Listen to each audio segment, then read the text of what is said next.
I'd finally built the perfect space to create, a great home to live in.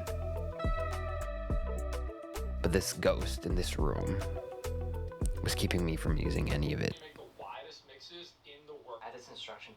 I was starting to feel like when you forget to update your computer software. Glitchy, slow, and outdated. You see, as a species, we've evolved to need habits to go through life and to feel safe. But as technology evolved, something that was first for our survival led us into a life of comfort. And the software running in our minds was installed years ago. Screens, distractions, autopilot warnings. And many, including myself with ADD, find it extremely hard to change a bad behavior or habit. But I don't think it's from a lack of willpower. I think it's a system problem. And this month, I'm upgrading the system. How often have you thought to yourself, I should be doing this, or I should be doing that instead? Well, I have. Nearly every day for the past decade. People giving me their advice on what helped them change, and me trying and failing time and time again. Until someone said to me, you have to stop wanting to be someone and be that someone. And you know, that stayed with me for years, marinating in my head, until I read about identity reframe. James Clear talks about the story of two people being offered a cigarette. And the way the two people answered showed a lot about the chances of success of breaking the habit. I'll let you choose for yourself when hearing the story. So two people are offered a cigarette. The first person answers, no thanks, I'm trying to quit. The second person is offered and replies with, no thanks, I'm not a smoker. All this to say, I'm not gonna become someone that does his dishes right away, or someone that has little to no phone time if I keep telling myself, I want to be like that. I already have to believe that I'm that person, and that every small thing I do for that is a vote for the person I'm becoming.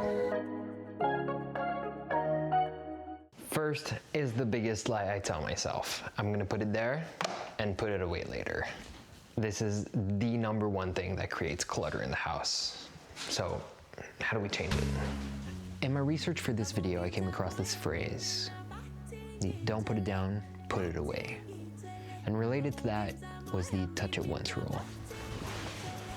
A very annoying concept when I realized how little I was actually putting away. So I think that for the best chances of success, we need to combine it with two other concepts I've learned over the years. The 2-minute rule and always be moving with something.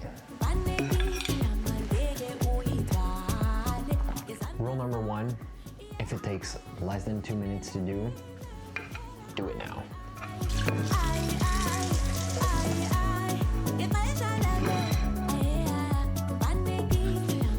Rule number 2, if you're going somewhere, bring something that goes in that direction.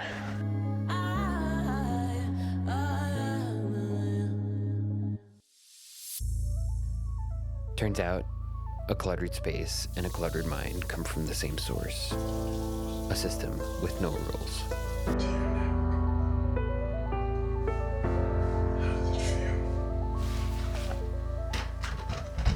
That's why I started defining what each space is for.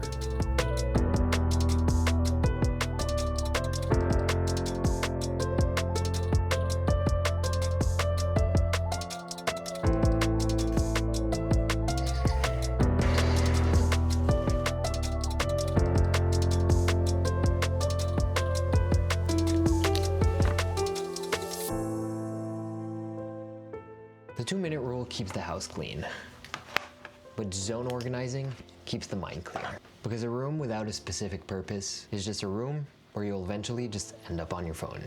And now that it's done for the rooms, it's time to do it for the mind.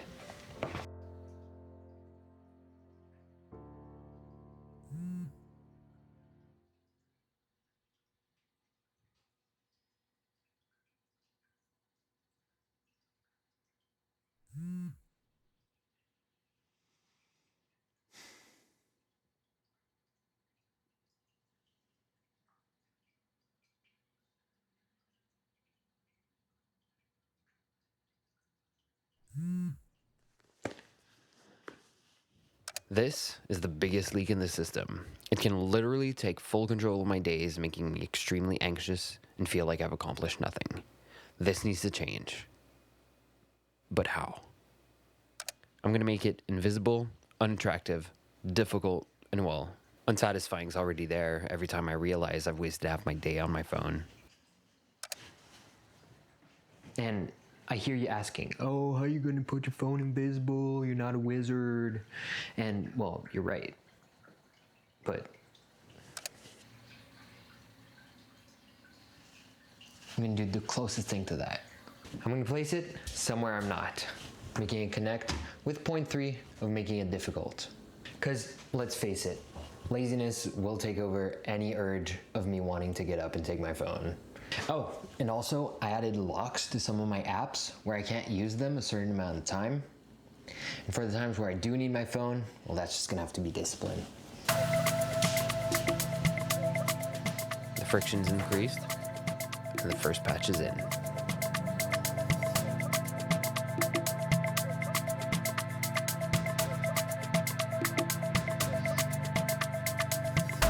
But a patch is only temporary.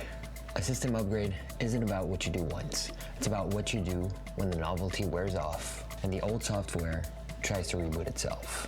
This is the big boss and the long-term maintenance. This is where we see if the person I'm becoming is here to stick around. So I created this tracker.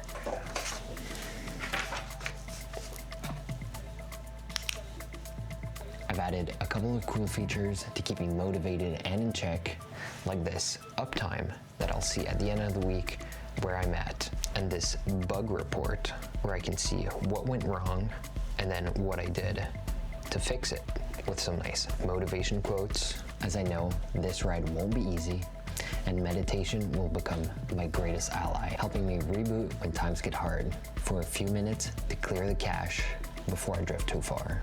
And you can get this tracker for yourself down below.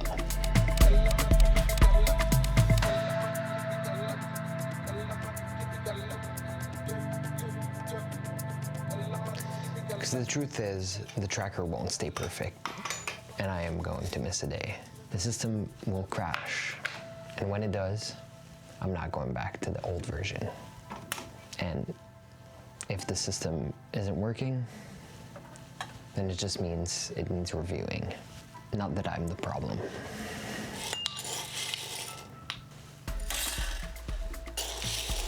And when I do get it to work, then I have a system where I can treat myself. As Nelson Mandela once said, I either win or I learn. And at the end of the day, don't forget to treat yourself with the people you love.